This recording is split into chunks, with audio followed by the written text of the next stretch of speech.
And we say good morning to our Greater Wellington Regional Rep, Penny Gaylor, who's out on the road too. She's pulled over for us. Thanks very much for that, Penny. We're a bit behind schedule, but that's because of the train services. Yes, and so while they haven't confirmed what the problem was, they understand that a train is part of the train connected with an electricity supply coming into the Wellington station at Kaiwharawhara. And so it's Transdev and Kiwi Rail, which are having to fix that in a heck of a hurry.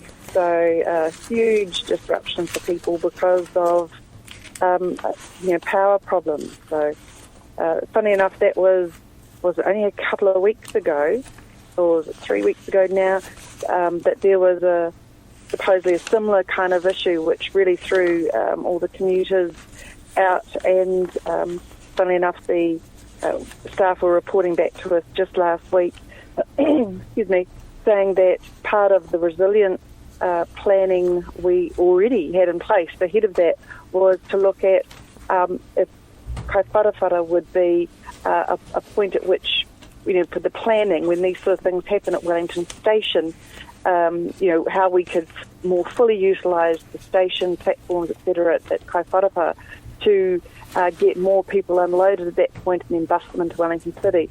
However, they did raise, but if something happens at Kaiwharawhara, I can say to people that ahead of these two recent incidences, regional council staff are already working with the other players, Transdev and Kiwi Rail, to identify what are our really good plan Bs for when these things happen and what we can quickly move into in terms of action to kind of keep our commuters coming through and getting them on into Wellington City. Yes, that's right. Because, of course, a fair bit more traffic on our roads. It's the biggest problem at the moment. So, they're going to work. They've just sent a message through to say all lines are replaced by the Saturday timetable every half hour. They'll try and stick to the service as best they can.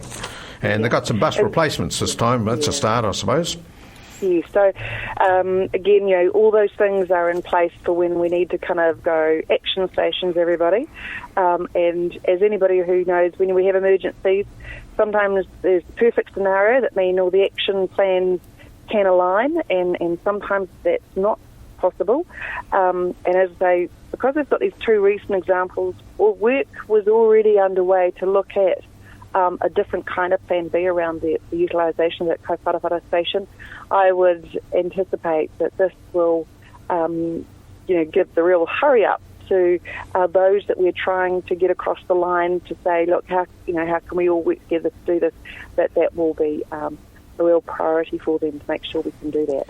And the other concern, of course, is the cancellation of 45 bus services as from this week in Wellington City, which does affect a lot of our commuters from here, doesn't it? I don't know that it actually does affect a lot. I don't want to overstate the number of people that are because going from the train. And of course, when you're at the train, it's the bus that you would then catch from the railway station to wherever. These tend to be buses that start in Seatoon, and it's the service that's coming from Seatoon to into Wellington. So it's not necessarily that people from the Kapiti Coast who are arriving at Wellington Station will still have lots of options of the very next bus that takes them up to Courtney Place for their job or takes them to the university for their study. Also to highlight that none of those services are for the Kapiti Coast. User Bus continues to provide all the services and with great time with great timing here on the Kapiti Coast. So that not at all the local provider who continue to do a really good job. It is the particular provider that is in the Wellington City that has not been able to still get all the bus drivers that we expect them to have, that we require them to have in their contract. As I say, our local user bus provider is fully peopled up in terms of the bus drivers they need and doing a really good job up here. Yes, I read where they're actually training up quite a number of drivers, but there are a lot that aren't suitable for driving. They have applied, but they're not suitable for the job. So it's a difficult task for the metros, the organisation to get suitable drivers. How are they going to get around this problem? Well, I just think it's an enduring problem for a lot of different things, isn't it? Whether it's a shortage in the teachers, there's a national shortage of truck drivers, and we don't want us taking an attitude, or any as a provider taking an attitude of, well, near enough's good enough.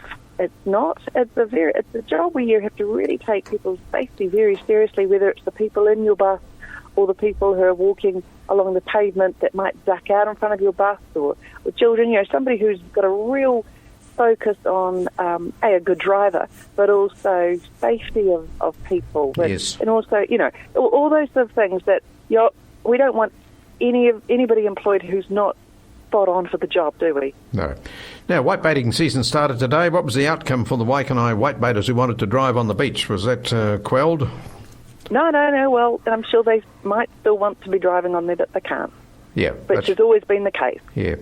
Now, they were waiting for some reply, weren't they, from the Office of the Well, they were doing an OIA, which is an Official Information Act request, which was really just them asking for some existing documentation. There was certainly never a timeline where they could have got a change in the bylaw in time for the season to start. But as I said when we talked about this a couple of weeks ago, while I appreciate that group of people want a change, everybody else I hear from, is just what I hear from people. They don't want the change. They understand why what's in place is a good thing. Yes, fair enough too. Yeah. All right. Just, saying what people are saying to me. Yeah. Okay. And the Waikanae River, are they doing any more metal removal? I was just watching the flooding on the weekend, and boy, if we'd had some of the metal out of the river, we wouldn't have the river so high. But are they going to be doing any more of that? Yes, well, we'd also, in recent times we've had the extraction by the bridge as a kind of a management of how things have kind of tracked with all the metal kind of ending up around the bridge and in the wrong place since the expressway was built and that bridge was put in place.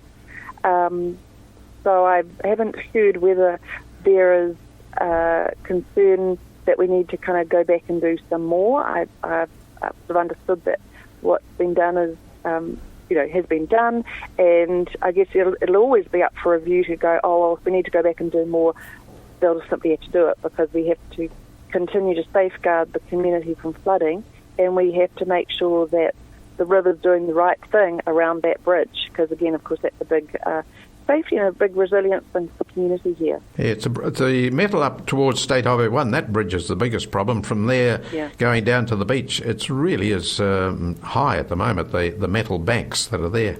So that's where the big problem is, I would suggest. But however, they'll be looking at that. All right, Penny, I'll let you get on your way, but we'll have a chat next week, and once we get these trains and buses back on track again. I know. So let's hope that we actually can get, as soon as possible, that Plan B, the better Plan B than just buses, actually people getting to right into a closer station and then a different approach again. Thanks very much indeed. Penny Gaylor, Greater Wellington Regional Rep here on Beach FM. Beach FM, locals talking to locals.